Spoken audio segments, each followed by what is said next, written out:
Hi, everyone. Welcome to chapter 7. It's one of my favorite chapters. It's all about right triangles and how special they are.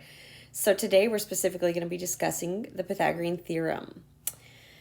So, a little bit about Pythagoras himself, because we always talk about his amazing theorem and we never really discuss the guy. So, here he is. He dates back to 500 BC in Greece. And what I find most interesting about him is that he was a mysterious figure. So back then, it was actually illegal to study math.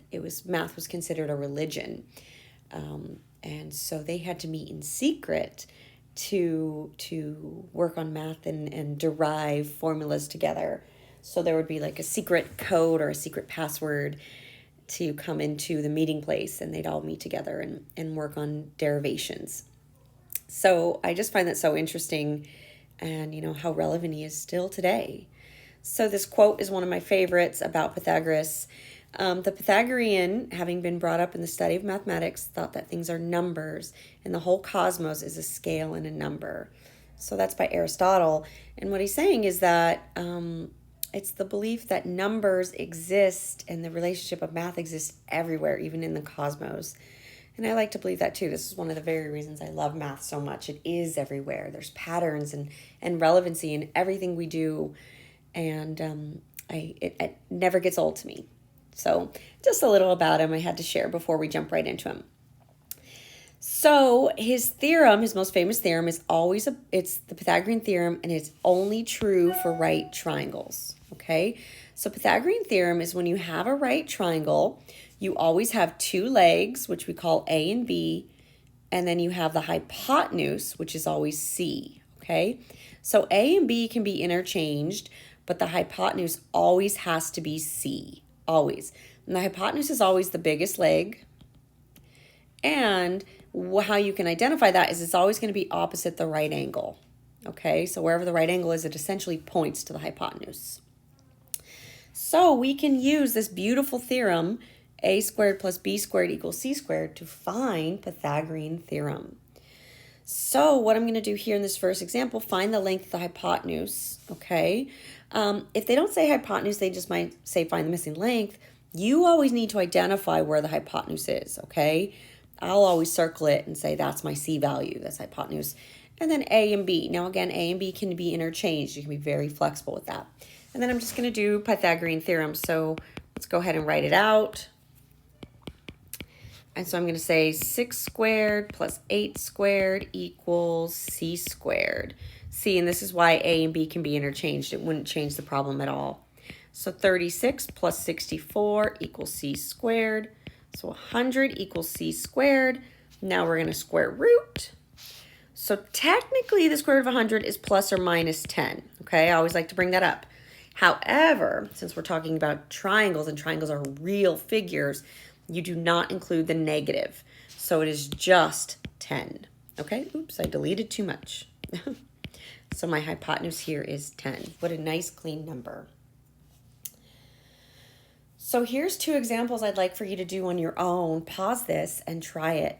What I want you to note is if it does not come out clean, like our last example came out clean as the answer is 10, if it doesn't come out clean, write your answer in simplest radical form, meaning no decimals. Okay? So go ahead and pause this and give it a try. Okay, so let's see. Here's my hypotenuse. So 5 is my hypotenuse. So I'm going to say, A and B can be interchanged. So x squared plus 3 squared equals 5 squared. So x squared plus 9 equals 25 minus 9. X squared equals, let me see, that's going to turn out very nice. That's a 16. Square root both sides. X is simply a 4. So your missing side length is 4.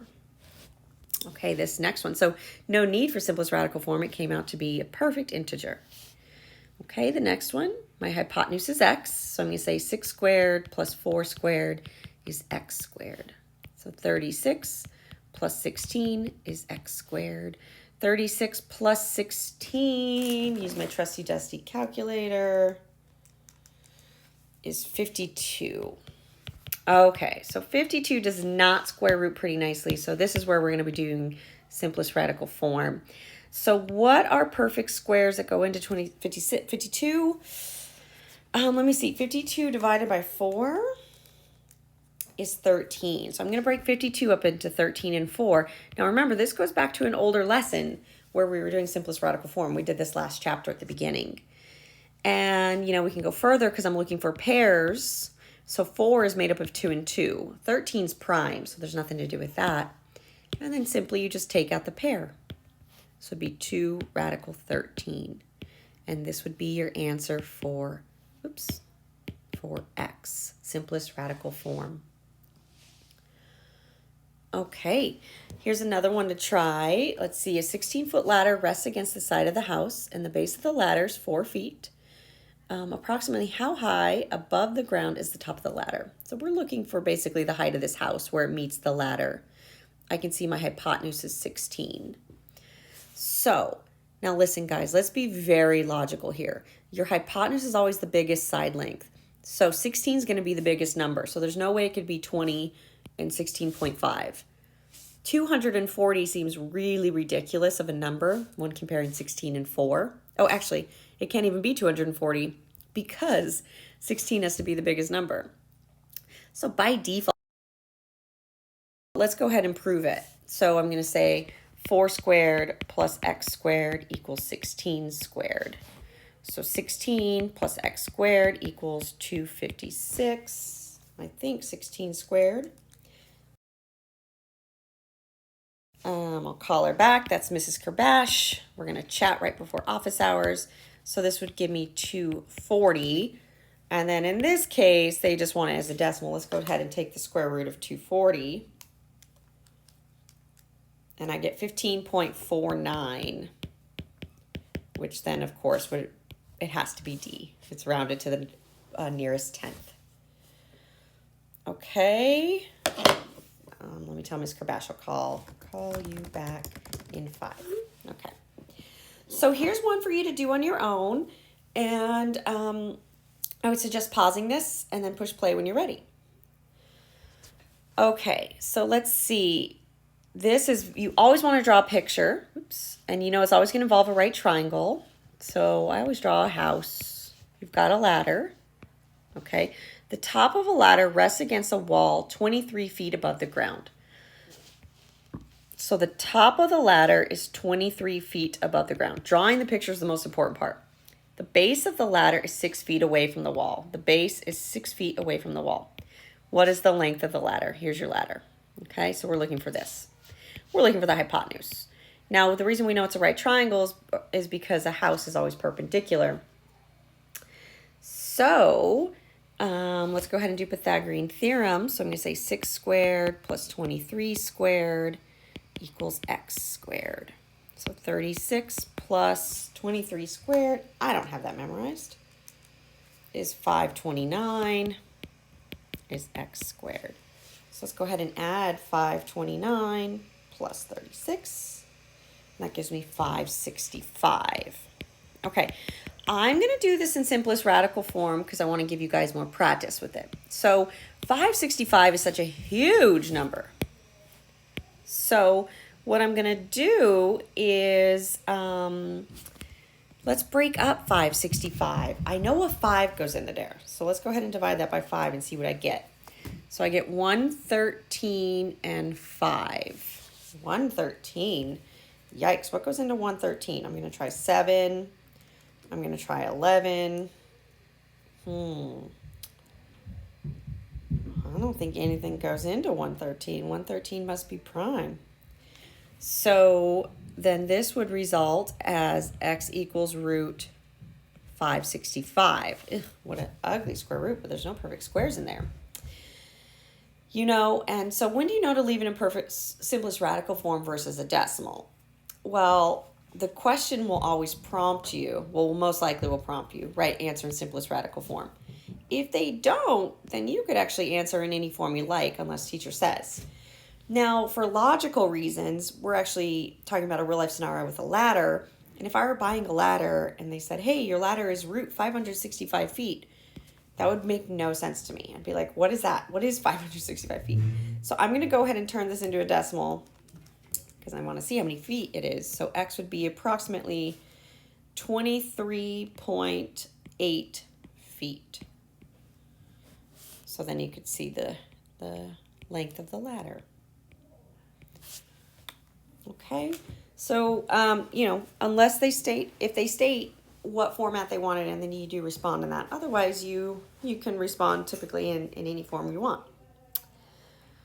So this next slide is just a special one regarding what we call triplets, okay? Oops. These four here are the most common triplets. And if you can memorize them, it's just going to speed up your math career. So what's happening below, if you focus on the 3, 4, 5, if you multiplied, what it's saying is you have a Pythagorean right triangle with side lengths 3, 4, and 5. And then if you scaled it up by 2, it'd be 6, 8, and 10. If you scaled it up by 3, it'd be 9, 12, 15. You can scale it up by 10. And if you scaled it up by X amount. Okay, the same applies for your 5, 12, and 13, 8, 15, 17, and 7, 24, 25. These are just famous Pythagorean triplets because they are all integers and make a right triangle. Okay, integers are non-decimals.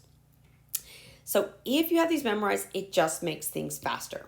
So let me get to our last slide here. Find the length of the, we have 2 more slides. Find the length of the hypotenuse of the right triangle. Okay, first of all, you don't have to know the triplets. You don't have to memorize them. But if you do, it makes things a lot easier.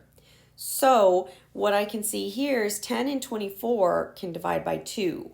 If I divide it by 2, I'll get a 5 and I'll get a 12. This is resembling a 5, 12, 13 right triangle. So that means the hypotenuse must be 13, but scaled up by 2, so x must be 26. So this is me recognizing a triplet and just using factors, and I scaled it up. Oh, it's a 5, 12, 13, just scaled up by 2, which makes it a 10, 24, 26 right triangle.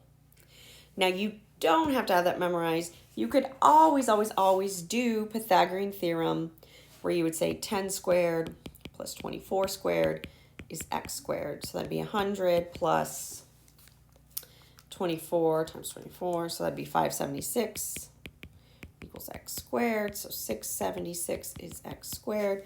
Let's go ahead and square root that.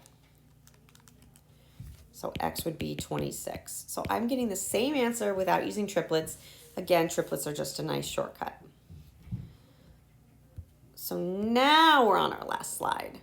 So you can use the triplets, practice the triplets, and if not, go ahead and do Pythagorean theorem and find these last 2.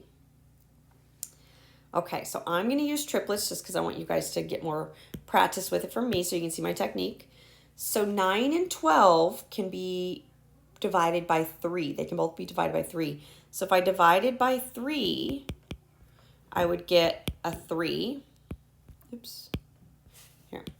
So this is resembling 9 divided by 3 is a 3. 12 divided by 3 is a 4. This is resembling a 3, 4, 5 right triangle. So it looks like it's a 3, 4, 5 right triangle scaled up by 3. So my hypotenuse must be 15. It's a 3, 4, 5. Oops. And then these are 9, 12, 15. So 15 would be my missing leg. Again, you could do Pythagorean theorem and still get that answer. Okay, let's see. This one, you can list it out. You know your x is going to be your biggest leg, so it's going 14, 48, x. And if I divided it by 2, they can both be divisible by 2. That would give me 7, 24, half of x, whatever that would be. So this triplet here, it is a 7, 24, 25 triplet. Okay, so then if I multiply that by 2, that means this hypotenuse here would be a 50 because it's a 7, 24, 25 scaled up by 2. Okay, again, you can do Pythagorean theorem. Watch, I'll do it here. 14 squared plus 48 squared equals x squared. 14 times 14 is 196 plus 48 times 48 is 2304 is x squared plus 196 is 2500. And then the square root of 2500 is 50, which is what we got. So guys, triplets are just shortcuts. But again, Pythagorean theorem is so easy in itself that you might as well, it doesn't hurt to just take on the theorem anyways. So with that said, you can do your homework. And remember, when it says simplest radical form, please leave in simplest radical form. Have a great day, guys, and I'll see you soon.